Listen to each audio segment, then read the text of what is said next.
Welcome to the MCS Academy online course in Safe Lifting. This is a presentation of the MCS Academy Online. All program content and material is copyrighted and the sole property of the MCS Group Incorporated. Use of this material without the express written consent of the MCS Group Inc. is prohibited. Our course today, our course agenda includes safe lifting techniques, what not to do, 7 steps to stay safe lifting, and guidelines for lifts.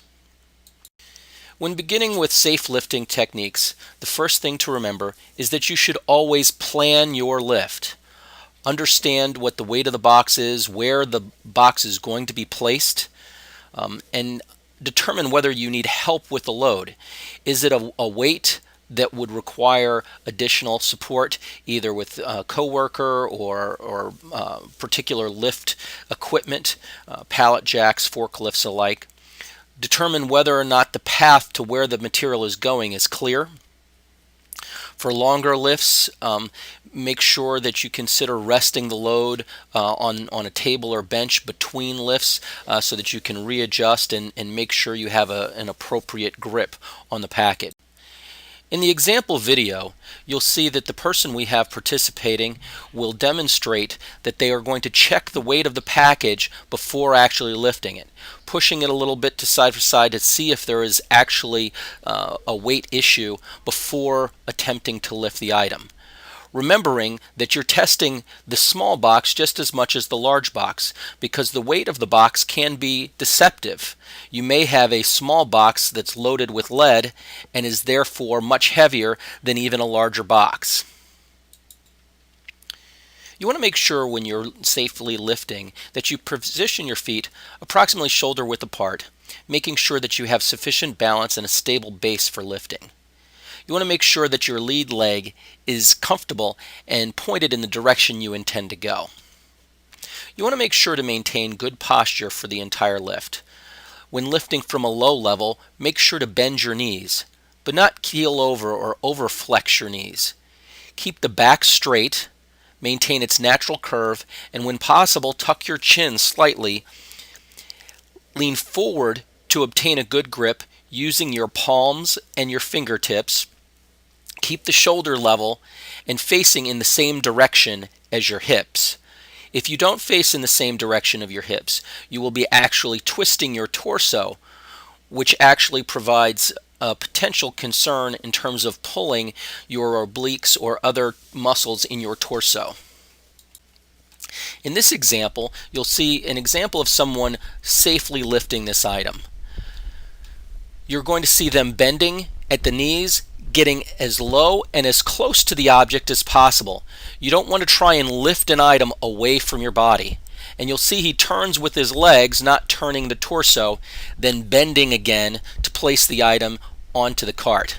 Again, same thing with the smaller package. He's pushing it a little bit side to side, then bending completely at the waist and lifting. That small package may be as heavy, so make sure to bend all the way down with your knees and not with your back. When carrying the load, keep the load close to your body for as long as possible.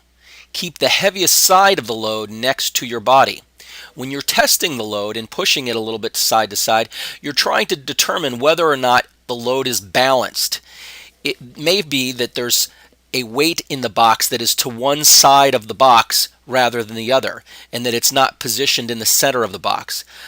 So you want to make sure that the heaviest side is as close to your body as possible to limit potential strains. Lift it smoothly, raising the chin as the lift begins to control the load. Move your feet. Do not twist your body when turning from side to side. Use your feet to turn the load and position it where you want to place it. You want to put it down, then adjust it. If precise positioning of the load is necessary, put it down first, then slide it into the desired position. Here's what not to do. When you're loading, you do not want to bend at your back. This example has the person not only bending at the back, but keeping the load further away from the person as as possible. You want to make sure that load is as close to you as possible. This is a clear example of what not to do. So here are 7 steps that you can use for your safe lifting. Assess the load. Can you lift it safely? Place your feet at 10 and 2. Using a clock, placing your feet such that they're in the direction that you're wanting to move the load, but positioned apart from one another at a position of 10 or 2 as if your package was a clock. Bend your knees. Always bend your knees. Keep your back straight and upright. Keep your chin up or tuck it on top of the package as you're first beginning to lift, but you want to keep your chin up so that you can see the direction that you're going to be moving with the package. Make sure you have a good grip on the package with your front knee, high hand, and far corner, and your back knee with your low hand and near corner. Make sure that you keep that load as close to your pelvis as possible, because it is your pelvis and your lower back that gives the stability as you're lifting. Use these good principles for lifting in all kinds of situations. So here are some guidelines that you can use, and these guidelines are posted on Safe Place at the mcsgroup.com.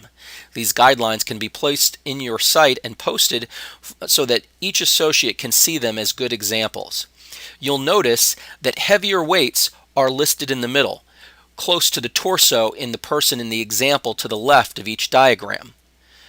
Lifting from above your head or from below your waist both require that you're limiting the weight of the item that's being lifted. This is particularly true when potentially twisting your torso or moving something from side to side. You'll see these weight limits here as clear guides and showing what is a healthy way to lift and what is unacceptable or unhealthy way to lift. Each of these diagrams demonstrates the twist based on the degree to which you plan on twisting with the load once you've picked that up.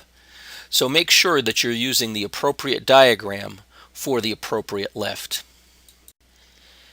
Thank you for your participation in this course on safe lifting.